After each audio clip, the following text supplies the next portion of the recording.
विक्रम बेताल की कहानियां। विक्रम बेताल की कहानियां, जिसे बेताल पच्चीसी के नाम से भी जाना जाता है, ये 25 कहानियों का संग्रह है, जिसमें कई प्रेरणादायक और नेतृत्व क्षमता को बढ़ाने वाली कहानियां शामिल हैं। इन सभी कहानियों को बेताल एक पिशाच तब सुनाता है जब राजा विक्रम उसे जंगल से पकड़कर एक योगी के पास ले जा रहे होते हैं। हर बार बेताल रास्ता लंबा होने के कारण राजा विक्रम को कहानी सुनाता, जिन कहानियों का संग्रह विक्रम बेताल की कहानियों के नाम से प्रसिद्ध है। कहानी सुनाने से पहले बेताल राजा के सामने एक शर्त भी रखता था कि अगर कहानी खत्म होने के बाद उसने मुंह से आवाज निकाली तो वो वापस उड़कर पेड़ से लटक जाएगा। उधर जब भी बेताल कहानी सुनाकर खत्म करता तो राजा एक सवाल पूछता और कहता, राजन, अगर तुमने जवाब पता होने पर भी नहीं दिया तो मैं तुम्हारा सिर तोड़ दूंगा। इस वजह से राजा को मजबूर होकर जवाब देना पड़ता था और पहली शर्त के अनुसार राजा के बोलते ही बेताल वापस जाकर पेड़ से उल्टा लटक जाता था। ऐसा होते होते बेताल ने राजा को 25 कहानियां सुनाई। आखिर क्या था इन 25 कहानियों में और आखिरी यानी 25वीं कहानी सुनाने के बाद क्या होता है, ये जानने के लिए जरूर देखें विक्रम बेताल की सभी कहानियां। विक्रम बेताल की प्रारंभिक कहानी पार्ट 1। विक्रम बेताल की प्रारंभिक कहानी कुछ इस प्रकार है। बहुत समय पहले की बात है। उज्जैनी नाम के राज्य में राजा विक्रमादित्य राज किया करते थे। राजा विक्रमादित्य की न्यायप्रियता, कर्तव्यनिष्ठता और दानशीलता के चर्चे पूरे देश में मशहूर थे। यही कारण था कि दूर दूर से लोग उनके दरबार में न्याय मांगने आया करते थे।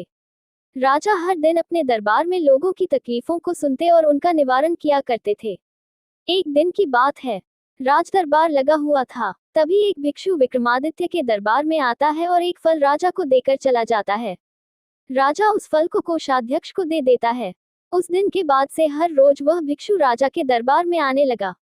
उसका रोज का काम यही था कि वह राजा को फल देता और चुपचाप चला जाता। राजा भी प्रत्येक दिन भिक्षु द्वारा दिया गया फल कोषाध्यक्ष को थमा देता। ऐसे करते करते करीब 10 साल बीत गए। एक दिन जब भिक्षु फिर राजा के दरबार में आकर फल देता है, तो इस बार राजा फल कोषाध्यक्ष को न देकर वहां मौजूद एक पालतू बंदर के बच्चे को दे देते हैं।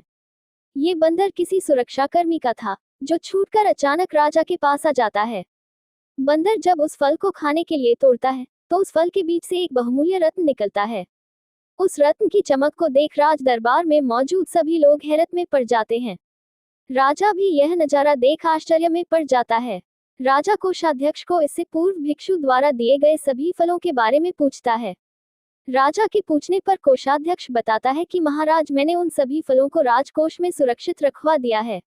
मैं उन सभी फलों को अभी लेकर आता हूँ। कुछ देर बाद कोषाध्यक्ष राजा को आकर बताता है कि सभी फल सड़ गल गए हैं। उनके स्थान पर बहुमूल्य रत्न बचे हुए हैं। ये सुनकर राजा बहुत खुश होता है और कोषाध्यक्ष को सारे रत्न सौंप देता है। अगली बार जब भिक्षु फल लेकर दोबारा विक्रमादित्य के दरबार पहुंचता है तो राजा कहते हैं, भिक्षु, मैं आपका फल तब तक ग्रहण नहीं करूंगा जब तक आप यह नहीं बताते कि हर दिन आप इतनी बहुमूल्य भेंट मुझे क्यों अर्पित करते हैं। राजा की यह बात सुन भिक्षु उन्हें एकांत स्थान पर चलने को कहता है। एकांत में ले जाकर भिक्षु राजा को बताता है कि मुझे मंत्र साधना करनी है और उस साधना के लिए मुझे एक वीर पुरुष की जरूरत है। चूंकि मुझे तुमसे वीर दूसरा कोई नहीं मिल सकता, इसलिए यह बहुमूल्य उपहार तुम्हें दे जाता हूँ। भिक्षु की बात सुन राजा विक्रमादित्य उसकी सहायता करने का वचन देते हैं। तब भिक्षु राजा को बताता है कि अगली अमावस्या की रात को उसे पास के शमशान आना होगा, जहां वह मंत्र साधना की तैयारी करेगा। इतना कहकर भिक्षु वहां से चला जाता है। अमावस्या का दिन आते ही राजा को भिक्षु की बात याद आती है और वह वचन के अनुसार शमशान पहुंच जाते हैं। राजा को देख भिक्षु बहुत प्रसन्न होता है। भिक्षु कहता है, हे राजन, तुम यहाँ आए, मैं बहुत खुश हुआ कि तुम्हें तुम्हारा वचन याद रहा। अब यहाँ से पूर्व की दिशा में जाओ, वहाँ एक महाश्मशान मिलेगा। उस महाश्मशान में एक शीशम का एक विशाल वृक्ष है।